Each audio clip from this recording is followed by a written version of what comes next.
Rahul sir, your short comment on Pegasus sir. Government is proving that the allegations are made. Rahul sir, let me go inside Parliament right now. We'll discuss. Apparently, the software can only be purchased by governments, and clearly, our own government has said they have not done anything unauthorized. But hacking is illegal in our laws. किसी के personal life में interfere करना, cloning कराना phone का, इस तरह की बातें तो बहुत ही खतरनाक है। देश को कहाँ ले जा रहे हैं सरकार समझ में नहीं आ रही। सरकार ने अपना वक्तव्य पहले ही दे दिया है जो आप सबके पास उपलब्ध है। नई टेक्नोलॉजी सब आ करके इसका जो दुरुपयोग हो रहा है और किस तरह से इसका बुरा असर भी पड़ रहा है। Honorable Speaker sir, when we look at this issue through the prism of logic, it clearly emerges that there is no substance whatsoever behind this sensationalism. आप जो कैमरे के आगे और पीछे हैं, आपकी भी जासूसी और देश की रक्षा करने वाले हमारे सिक्योरिटी फोर्सेस के हेड्स की भी जासूसी। क्या किसी सरकार ने इससे ज्यादा शर्मनाक कुकृत्य कभी किया होगा? भारतीय जनता पार्टी कांग्रेस पार्टी के सारे आरोपों को सिरे से खारिज करती है।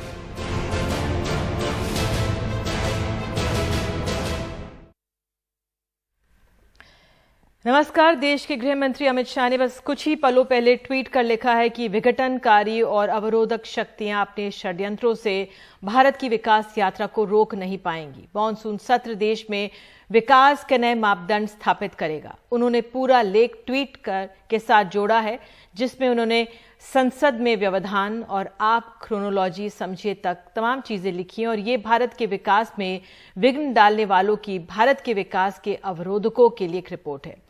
तो गृह मंत्री किस ओर इशारा कर रहे हैं? क्या पेगासस रिपोर्ट की ओर इशारा कर रहे हैं? क्योंकि एक ही रिपोर्ट गरमाई हुई है, वो है इजरायली पेगासस सॉफ्टवेयर का प्रयोग के आरोप का, जो विपक्ष सरकार पर लगा रहा है। देश के नामी नेताओं, सुरक्षा से जुड़े अधिकारियों, पत्रकारों, यहां तक कि सरकार में मंत्रियों पर निगरानी या जासूसी का उसका मामला उछला हुआ है। कल तक लिस्ट में 40 पत्रकार थे, तो आज इसमें राहुल गांधी, प्रशांत किशोर, ममता बनर्जी के भतीजे अभिषेक बनर्जी का नाम भी शामिल हो गया। इसमें पूर्व चुनाव आयुक्त अशोक लवासा का नाम भी शामिल है। पेगासस एक इजरायली सॉफ्टवेयर है जिसके जरिए अपराध और आतंक पर नजर रखी जाती है। इसे एनएसओ कंपनी देती है और बताया जा रहा है कि सिर्फ सरकारें खरीद सकती हैं। हालांकि आज हमारे आईटी मंत्री अश्विनी वैष्णव ने संसद में सफाई देते हुए कहा कि इसे प्राइवेट कंपनी भी खरीद सकती है। तो सरकार ने क्या साफ किया है कि किसी प्रकार की जासूसी नहीं हुई है। तमाम मसले हैं जो ये पूरा मामला उछला हुआ है। हमारे साथ बेहद खास मेहमान है कपिल सिब्बल, हमारे देश के पूर्व कानून मंत्री रहे हैं, आईटी मंत्री रहे हैं, वो हमारे साथ हैं। सब बहुत बहुत धन्यवाद समय निकालने के लिए, जुड़ने के लिए। ये जो पूरा मामला सामने आया है, कांग्रेस जाहिर तौर पर सरकार पर दबाव आक्षेप करेगी, लेकिन आप जरा कानून के नजरिए से हमें समझाइए कि किस तरह इसे आंका जाए जो ये पूरी रिपोर्ट या ये नाम सामने आ रहे हैं। देखिए, ये बहुत एक गंभीर मामला है। पहली बात तो दर्शकों को बतानी चाहिए कि जो पेगासस एक एनएसओ ग्रुप ऑफ टेक्नोलॉजीज है, जो पेगासस को बेचते हैं, वो केवल सरकारों को बेचते हैं, वो प्राइवेट सेक्टर को कभी नहीं बेचते। ये उनकी नीति है। तो इसका मतलब कि 45 ऐसे देश हैं जिनकी सरकारों को पेगासस दिया गया, उसमें से हिंदुस्तान भी शामिल है। तो इसका मतलब सरकार ने पेगासस खरीदा। तो पहला तो सवाल ये उठता है, कब खरीदा, किसने खरीदा, कितना पैसा गया, और अगर खरीदा तो निश्चित रूप से पेगासस का इस्तेमाल आतंकियों के खिलाफ होना चाहिए, टेररिस्ट के खिलाफ होना चाहिए, या कोई ऐसे अवैध काम करता हो, ड्रगिस्ट हो, कोई इंटरनेशनल कंस्पिरेसी हो, तो उनके खिलाफ इस्तेमाल होना चाहिए। इस पे कोई दो राय नहीं हो सकती। लेकिन अगर वो ही सॉफ्टवेयर, और सॉफ्टवेयर कैसे इस्तेमाल होता है कि उसके द्वारा एक मैलवेयर आपके मोबाइल में इंट्रोड्यूस किया जाता है। जैसे ये मेरा मोबाइल है, उसमें एक मैलवेयर चले जाएगा, फिर वो फिर जो पेगासस है, वो जहां आप जाते हैं, कहाँ जाते हैं, क्या किससे बात करते हैं, क्या बात करते हैं, इसमें कैमरा भी इंस्टॉल्ड है। आपकी वो सारी जो जहां आप जाएंगे, बीवी के साथ बात करेंगे तो वो भी सब पेगासस देख सकता है। अगर ये मंत्री के खिलाफ इस्तेमाल होता है, कोई सिटिंग मंत्री के खिलाफ इस्तेमाल होता है, तो उसमें एक ऑफिशियल सीक्रेट्स एक्ट का उल्लंघन है। और अगर अवैध तरीके से इस्तेमाल होता है किसी के ऊपर भी, तो निश्चित रूप से आईटी एक्ट का उल्लंघन है। और अगर ये हमारा डेटा किसी और देश में चला जाए तो फिर ये नेशनल सिक्योरिटी एक थ्रेट है। ठीक है। तो सर, इसमें अब कांग्रेस कैसे आगे बढ़ेगी? अब हमने रणदीप सिंह सुरजेवाला को सुना, उन्होंने कहा कि जासूसी कर रही है, जासूस पार्टी है बीजेपी, लेकिन ये आरोपी है, कैसे बढ़ेगी? देखिए, आप कांग्रेस पार्टी की क्यों बात करते हैं? ये कोई राजनीतिक बात तो है नहीं, ये तो देश की सुरक्षा की बात है। ये तो आपके और मेरे फोन से कोई इंट्रूजन करे, मेरी आपकी आवाज नहीं सुनाई दे रही।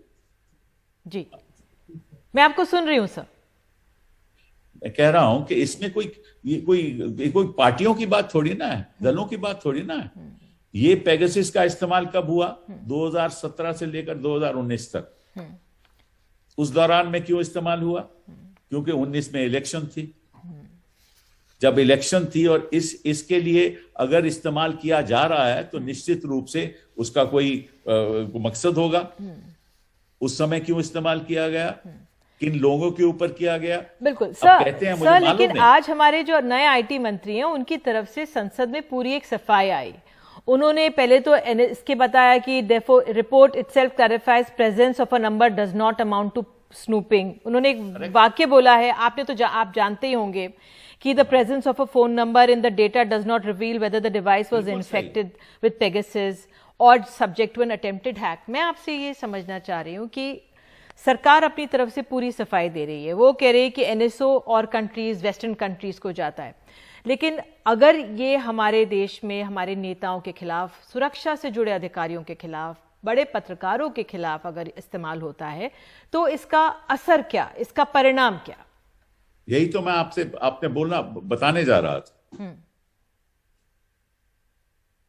जी,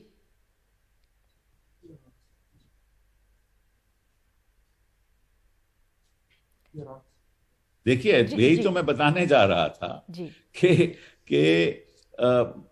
ये आईटी मंत्री ने सही कहा है कि अगर सूची में किसी का नाम है, इसका मतलब ये नहीं कि उसका फोन हैक हुआ है, ये हम भी मानते हैं।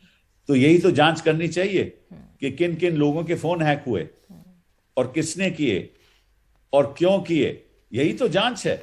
अगर ये कहें कि यह सूची के नाम से ये नहीं पता चलेगा कि आपका फोन हैक हुआ है, तो यही तो जांच करनी है कि अगर आपने किसी ने हैक किया है तो वो क्यों किया है। अगर ममता जी का फोन हैक हुआ है तो क्यों हुआ है, अगर प्रशांत किशोर का हैक हुआ है तो क्यों हुआ है, अगर राहुल गांधी का हैक हुआ है तो क्यों हुआ है, किस लिए हुआ है, उसका मकसद क्या है, अगर जर्नलिस्ट के हैक हुए हैं तो क्यों हुए हैं, एकेडमिक्स के हैक हुए हैं तो क्यों हुए हैं, यही तो बातें हैं। और अगर किसी जज जिसकी जांच हो रही थी, अगर उस लड़की का भी फोन हैक हुआ है तो वो किस लिए हैक हो रहा था, ये जांच की बात है। मैं ये नहीं कह रहा कि सबके लोग जिसका भी सूची में नाम है उन्हीं सबके लोगों के फोन हैक हुए, मैं ये तो नहीं कह रहा, ये तो आरोप भी नहीं है। लेकिन पेगासस का अगर इस सूची में नाम क्यों थे, इस सूची में इनके नाम क्यों थे, सबसे बड़ी बात तो यह है। इनके नाम की जरूरत ही नहीं है। अगर आपने टेररिस्ट के खिलाफ इस्तेमाल करना है, कोई ऐसे ड्रगिस्ट के साथ इस्तेमाल करना है, इंटरनेशनल कंस्पिरेसी के साथ इस्तेमाल करना है, तो फिर ममता जी का नाम क्यों था, राहुल गांधी का नाम क्यों था, पत्रकारों का नाम क्यों थे, एकेडमिक्स के नाम क्यों थे, ये सवाल उठता है ना। और अगर थे और अगर वो हैक हुए हैं तो किस लिए हुए हैं, और अगर सारा जो इलेक्शन हुआ है, अगर ये इंफॉर्मेशन इलेक्शन के लिए ली गई है तो उसका फिर तो बहुत ही बड़ी बात है। अभी तो सारा डेमोक्रेटिक प्रोसेस को आप उलट पुलट कर रहे हो टेक्नोलॉजी द्वारा। और अगर गृह मंत्री कहते हैं कि ये हिंदुस्तान के ऊपर एक बड़ा आक्रमण है, ये हिंदुस्तान के ऊपर आक्रमण नहीं है। अगर हमारी सरकार हमारे ऊपर ये काम करे तो हमारे ऊपर आक्रमण है। हिंदुस्तान हमारे ऊपर आक्रमण कर रही है, ये सरकार हमारे ऊपर आक्रमण कर रही है। कोई और इनके ऊपर आक्रमण नहीं कर रहा।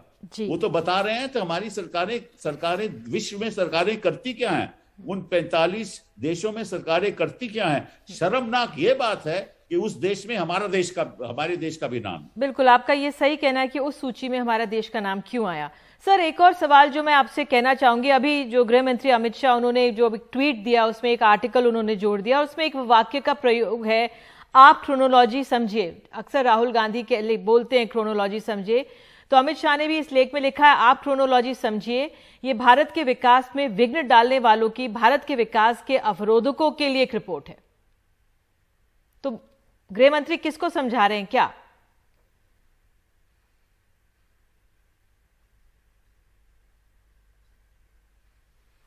जी, देश को ये गुमराह कर रहे हैं। क्रोनोलॉजी की बात करें तो मैं इनसे पूछना चाहता हूं कि क्रोनोलॉजी तो आपको मालूम थी, 2017 से लेकर 2019 की क्रोनोलॉजी तो आपको मालूम थी, हमने तो आपको क्रोनोलॉजी नहीं दी। वो तो ये कहना क्या चाहते हैं? अभी इनको मालूम है कि इन्होंने, देखिए, जहां तक पेगासस का सवाल है, अमेरिका में ये सवाल उठा और फेसबुक और व्हाट्सएप ने एक कंप्लेंट दायर की कैलिफोर्निया कोर्ट में against NSO group of technologies. NSO group of technologies ने एक याचिका डाली कि ये कंप्लेंट डिसमिस होनी चाहिए। वो याचिका डिसमिस हो गई। वो मामला अक्टूबर 2019 से आज भी चल रहा है और वहां लगभग 50 लोगों के फोन हैक हुए हैं जी। और वो कंप्लेंट चल रही है। वो व्हाट्सएप और फेसबुक ने कंप्लेंट की थी। तो ये कोई बात नहीं है कि केवल हिंदुस्तान के खिलाफ ये हो रहा है, हर जगह में 45 देशों में ऐसा हुआ है। सरकारों ने किया है, कोई प्राइवेट आदमी ने किया नहीं है। और ये सूचियां जो बनी जा रही हैं, ये सरकारों ने बनाई हैं, हम लोगों ने नहीं बनाई। तो ये कहना कि कांग्रेस की बात, इसमें ना कांग्रेस की बात है ना किसी और दल की बात है। बात देश की सुरक्षा की है, बात देश का कानून की उल्लंघन की बात है। बात यह है कि इस देश में ऐसे लोग बैठे हुए हैं जो हमारी हर चाल को देखना चाहते हैं ताकि उनको फायदे हों, चाहे वो राजनीतिक फायदा हो, चाहे कोई फायदा हो। सर जी, मैं आपसे एक और सवाल ये भी करना चाहूंगी कि ये जो जासूसी की बात होती है और खास तौर से अगर हम राजनीतिक नेताओं की जासूसी की बात करते हैं, हम अपने चुनावी फायदे की बात करते हैं या अपने नेताओं पे नजर रखने की बात करते हैं, तो 2011 का आपको मामला याद होगा जब स्वर्गीय प्रणब मुखर्जी ने भी कहा था, उन्होंने भी एक शक जताया था कि उनके रूम में काफी जगह बग्ड है, उन्होंने भी कहा था। और फिर 1991 की भी बात आपको याद है कि राजीव गांधी के बाद जो हरियाणा के जो 2 पुलिस वाले थे मिले थे तो सीआईडी से ताल्लुक बताया गया था। तो क्या ये माना जाए ये सरकारों द्वारा होता है? पहले कम पैमाने पर होता हो लेकिन अब इतने बड़े पैमाने पर हो रहा है। नहीं, देखिए, जहां तक सरकारों द्वारा, देखिए, कानून बन चुका है इसके बारे में। मुझे याद है कि एक पब्लिक इंटरेस्ट लिटिगेशन फाइल हुई थी। जस्टिस कुलदीप सिंह उस समय सुप्रीम कोर्ट के जज थे और उस समय मैं अमाइकस क्यूरी था। तो सुप्रीम कोर्ट ने यह फैसला किया कि अगर आप किसी का फोन इंटरसेप्ट करोगे, दखल अंदाजी करोगे, तो होम सेक्रेटरी को एक ऑर्डर पास करना होगा और ऑर्डर पास करेंगे और अगर इसमें से कुछ नहीं निकला तो 30 दिन के बाद सारा रिकॉर्ड डिस्ट्रॉय होगा। तो फिर वो कानून बन गया इन्होंने। पर ये जो पेगासस है वो कानून के अंतर्गत नहीं है। ये सारी प्रतिक्रिया कानून के बाहर से हो रही। बिल्कुल। और ये अवैध तरीके से लोगों की जासूसी करना, जर्नलिस्ट की जासूसी, एकेडमिक्स की जासूसी, कोर्ट के लोगों की जासूसी और पॉलिटिकल जो विपक्षी नेता हैं उनकी जासूसी, ये कोई लीगली थोड़ी ना हो रही है, कानून के अंतर्गत थोड़ी ना हो रही है। तो सवाल ये उठता है कि क्यों, किस लिए? और इसकी जांच सुप्रीम कोर्ट को खुद सिटिंग जज द्वारा, जैसे हवाला की जांच हुई थी, 3 जज बैठ के एक कंटिन्यूइंग मैंडेमस करना चाहिए और पता करना चाहिए। और इसमें किसने क्या किया, कौन ऐसा शख्स था जो इसमें था, क्या इसमें हमारा नेशनल सिक्योरिटी कहीं कॉम्प्रोमाइज तो नहीं हो गया? बिल्कुल, बहुत बड़ी बात सर आपने कही और वाकई आपने समझाया किस तरह से पेगासस कानून के दायरे के अंदर नहीं आता है। बहुत बहुत शुक्रिया। मुझे बताया जा रहा है मेरे पास समय इतना ही है बात करने के लिए और वाकई में हमें समझना होगा, जिस तरह से एक तरफ गृह मंत्री कह रहे हैं कि हम क्या अपने देश की जो विकास की यात्रा है उस पर अवरोध हम डालना चाह रहे हैं, या फिर जो हमारे देश के नामी गिरामी पत्रकार, नेता, मंत्री, जो सरकार में मंत्री हैं, उन पर नजर रखकर क्या हम अपनी जो सुरक्षा की जानकारी है उसको अन्य देशों के साथ कॉम्प्रोमाइज कर रहे हैं। बहरहाल इस खबर पर लगातार नजर बनी रहेगी। बने रहिए एनडीटीवी इंडिया के साथ। एक छोटा सा ब्रेक लेते हैं।